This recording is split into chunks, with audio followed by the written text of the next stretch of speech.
Dia 1 te ensinando oratória com Aristóteles. Já me segue aí para não perder os próximos conteúdos. Meu nome é Yuri Pelegróis, especialista em comunicação que vem da alma, aquela comunicação autêntica de verdade, que não precisa imitar os outros. E eu tô aqui para te ensinar um pouquinho do que esse cara aqui, ó, esse mano aqui, ele falava sobre comunicação. Você sabia que tudo que a gente sabe hoje sobre oratória, comunicação, retórica, inclusive o nome do livro é Retórica, né? Sabia que tudo o que a gente sabe hoje começou com esse cara aqui? Teve outros também, né? Teve Cícero, Quintiliano, teve uma galera aí. Só que os fundamentos do que a gente tem hoje na retórica, esse cara que escreveu. Então hoje, muito se fala sobre o orador, a pessoa que ouve e o que é falado, né? É o que fala, o que ouve e o discurso que é falado. Veio desse cara aqui. Então a gente tem que respeitar muito esse livrinho, que não é bem um livrinho, ele não é um livro tão grande, mas, gente, que livrinho difícil de ler.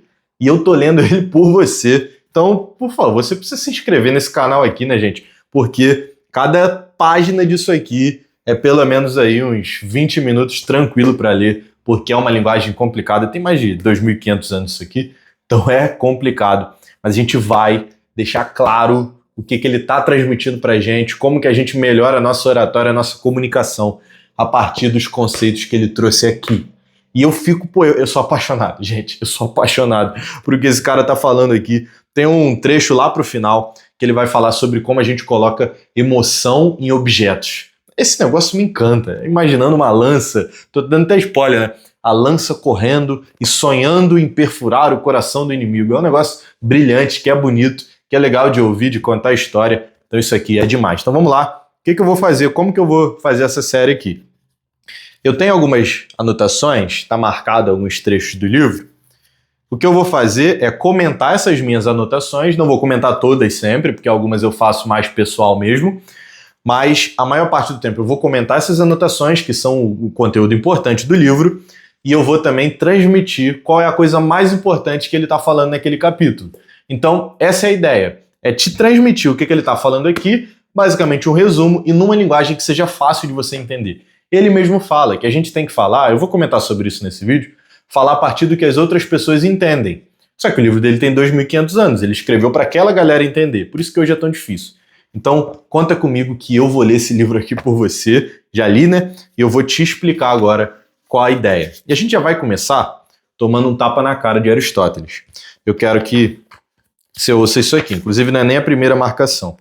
Pega esse tapa na cara aqui e vê se faz sentido isso aqui. Ele diz o seguinte: por outro lado, seria absurdo afirmar que alguém devesse envergonhar-se por ser incapaz de defender-se com seus membros físicos, mas não de ser incapaz de defender-se mediante o discurso racional, quando o uso do discurso racional distingue mais o ser humano do que o uso de seus membros. Falei que era um pouquinho difícil, esse trecho até que tá meio fácil de entender, mas se você não entendeu, eu vou te explicar o que ele está falando. Ele está falando o seguinte, que se você é uma pessoa forte, tem capacidade de força, inclusive, nessa época, a musculação ela era tão relevante quanto hoje. Inclusive, Platão, dos mestres desse cara aqui, disse que o nome Platão tinha relação com o fato das costas dele serem gigantes e ele parecer uma pilastra. Então, o cara era um monstro. E eles levavam isso a sério. O que Aristóteles está falando é que a musculação é importante. Não é que ele deixou de ser. Mas ele falou que é vergonhoso a gente se importar mais com a saúde do nosso corpo, com o estado físico, com a nossa força, sendo que o que nos distingue dos animais, o que nos faz diferentes de um gorila, por exemplo, não é a nossa força física, mas a capacidade que nós temos, assim como ele fala aqui, de defender-se mediante o discurso racional.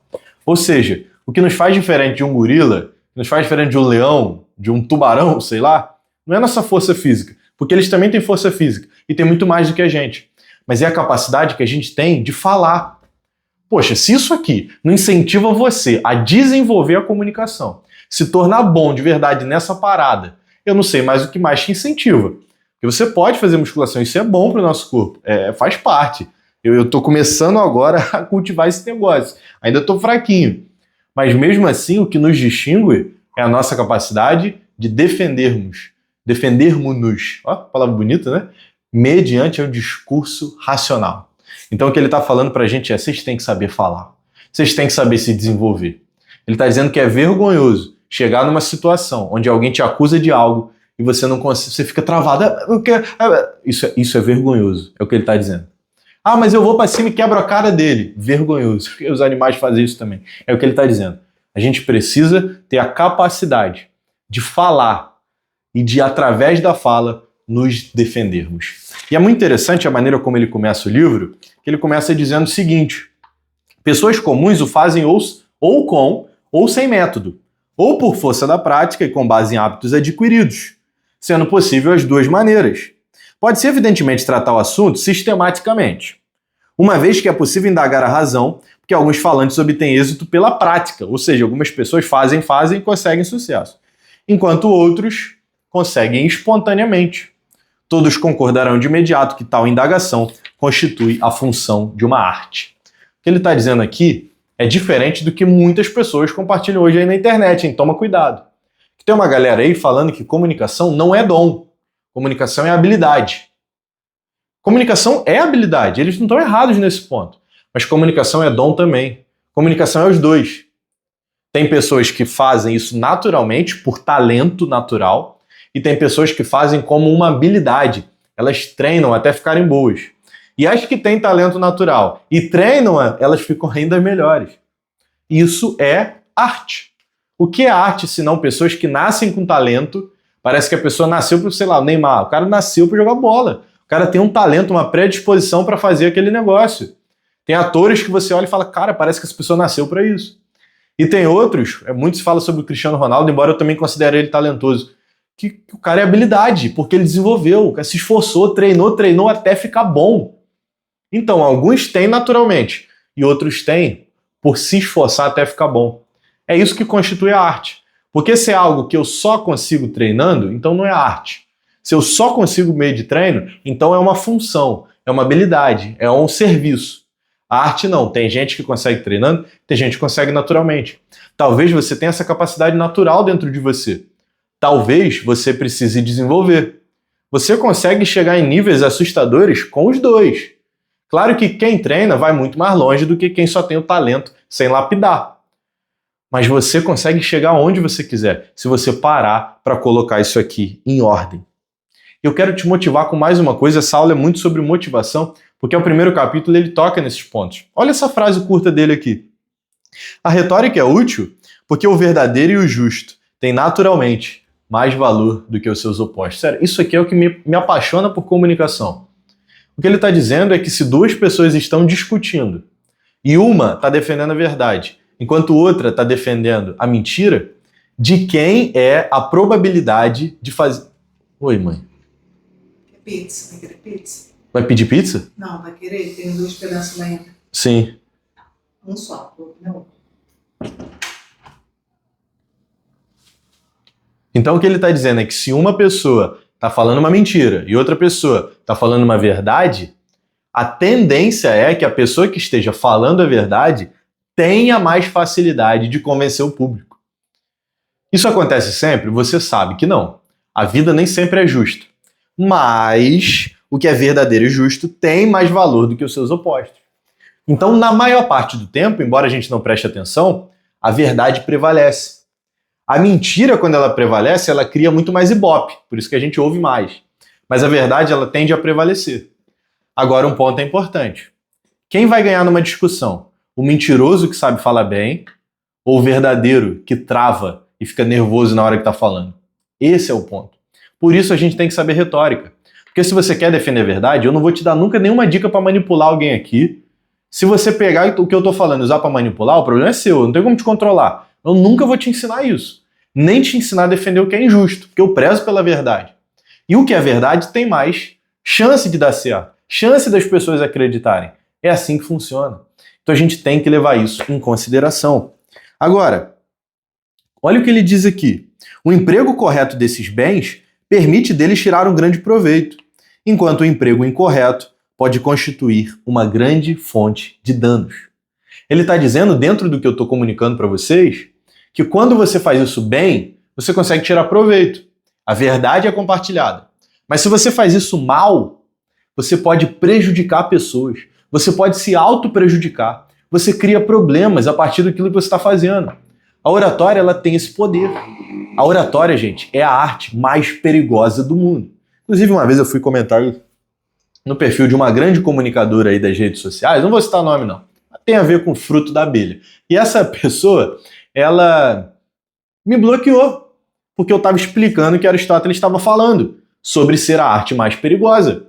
Gente, a retórica é a arte mais perigosa, a oratória é a arte mais perigosa.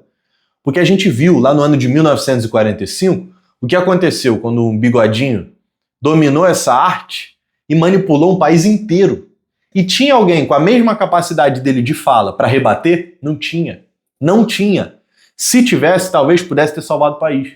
Por outro lado, a gente viu Martin Luther King, um dos melhores comunicadores da história, mudando a cultura racial de um país e a lei por causa dos seus discursos brilhantes. Então olha o poder da oratória e olha o perigo que ela traz junto consigo. Então a gente tem que saber fazer isso do modo correto.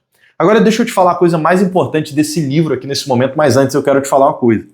Se você precisa da oratória para vender, se você precisa da oratória para arrebatar público para você, arrematar, acho que é uma palavra melhor, trazer gente para perto, aproximar as pessoas de você, para se posicionar no digital com essência, e se você quer, ouve isso aqui, deixa eu entrar no ouvido isso aqui, trazer clientes para junto de você, que escolhem você, mesmo que seu concorrente ofereça um produto melhor ou mais barato. A pessoa vai escolher você, só por você ser quem você é. Você quer isso? Aqui no link embaixo tem um curso meu, 3 aulas intensas, método DOM, desenvolver, eu vou te ensinar essa comunicação, observar e melhorar. Você vai olhar para o que você está fazendo, você vai melhorar infinitamente até morrer a sua própria comunicação intencional. Você quer aprender isso? Eu vou te falar logo o preço aqui, porque eu não preciso esconder. R$27. Não é parcela, tá? Não é R$27 por mês, não. Preço total. E esse negócio vai te ensinar a estruturar uma comunicação que funciona de verdade e, com o tempo, transformar isso em clientes que chegam para você. Tá lá. Tudo que a gente está compartilhando aqui, tudo isso que eu extraio de Aristóteles, está emaranhado no conteúdo que eu tenho para te oferecer. Então, se você é alguém que vende, a melhor coisa que você pode fazer por você é participar desse conteúdo, dessas aulas, que vai transformar a sua comunicação no meio digital. Beleza? Então, voltando aqui, clica no link, R$27. Não dá mole, hein? Não dá mole. Não vai durar para sempre essa promoção. Não dá mole. Continuando, qual é a coisa mais importante, entretanto, que Aristóteles coloca nesse livro dele? Gente, é um negocinho chamado entinema. No primeiro capítulo, né? Não no livro todo. Entinema. O que é o entinema? O entinema é um silogismo resumido. O que é um silogismo? O silogismo é uma função retórica que tem 2 premissas. O que é uma premissa? A gente vai embora, né? Então vamos lá. Aos poucos eu vou explicar bem rapidinho para você. E não é para ser chato, é para você entender. O que é uma premissa? Eu vou explicar com exemplo que fica mais fácil. Quando eu digo que pessoas que leem são sábias, isso é uma premissa. Eu estou partindo do ponto que as pessoas que leem são sábias. Essa é a minha premissa. E quando eu digo assim, pessoas que leem são sábias, portanto, você lê, então você é sábio. O que eu estou fazendo? Eu estou colocando a minha primeira premissa de que quem lê é sábio e eu estou colocando uma premissa menor embaixo dela, que depende da primeira. Se quem lê é sábio e você lê, quer dizer que você é sábio.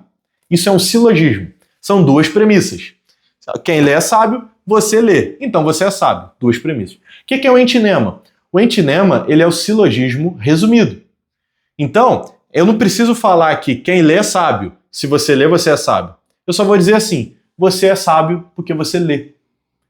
Agora, como você sabe que faz sentido o que eu falo?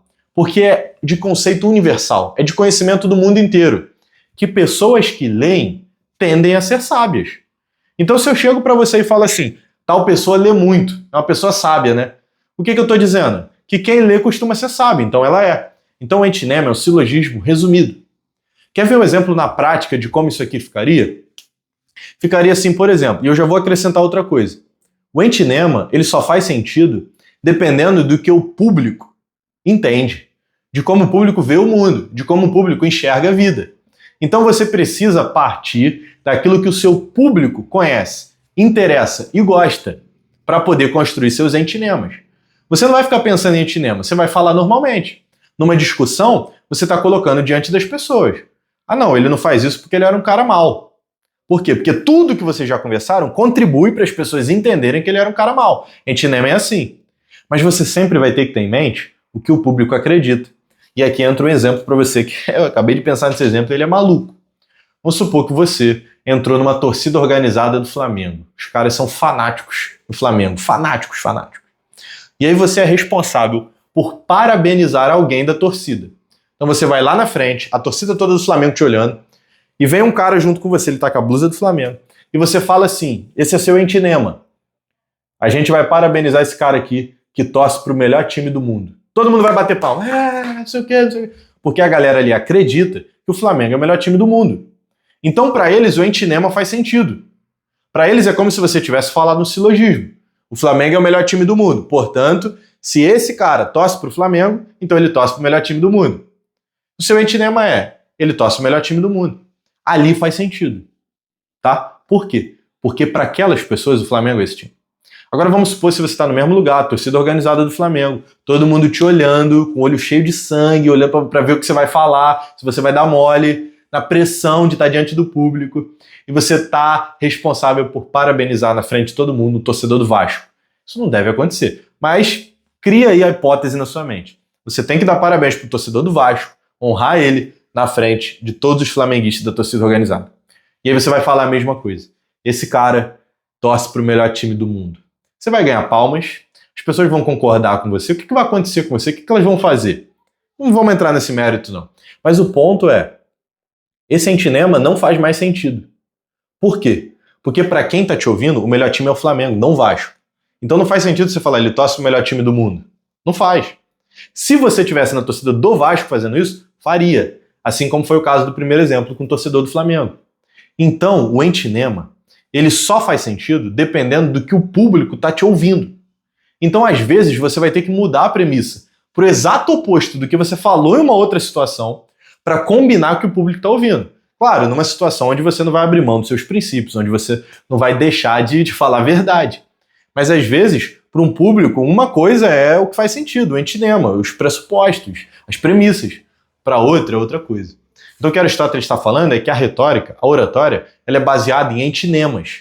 Mas esses antinemas, eles são construídos a partir do quê? Do que o público entende, do que o público ouve. Por isso, você precisa aprender a estudar seu público. Não tem jeito. Na oratória, a gente tem que saber o que o público gosta, o que o público sente. A gente vai falar disso em outro capítulo, então não vou me aprofundar. Mas os desejos e os vícios do público.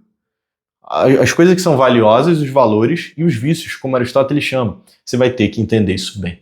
Curtiu essa aula? Fez sentido para você? Se não se inscreveu ainda, você precisa se inscrever para acompanhar as outras aulas. E tem muito mais conteúdo no canal, além do método Dom aqui embaixo no link, que é só você clicar, R$ 27 e vai transformar a sua comunicação. Se você vende algo ou quer vender, eu te ajudo a estruturar também nesse meio digital. Compartilha esse vídeo com alguém que puder, deixa um comentáriozinho para ajudar, para dar aquela força, porque o canal está desenvolvendo, você está vendo aí. Tem poucos inscritos ainda, mas a gente está crescendo. Você dá uma olhada nos comentários, graças ao bom Deus. Tem comentários excelentes do tipo, o canal é muito bom, tenho gostado muito de acompanhar. Parece um canal de 100 mil inscritos, a galera tem falado isso. Então ajuda também deixando um comentário de incentivo, motiva a gente que está aí no corre, que está aí na luta, compartilhando coisa para vocês, e meu objetivo é sempre ajudar. Se você mandar uma mensagem no Instagram, eu vou te responder. Se mandar uma caixinha de perguntas, eu vou falar contigo, pode ter certeza. Beleza?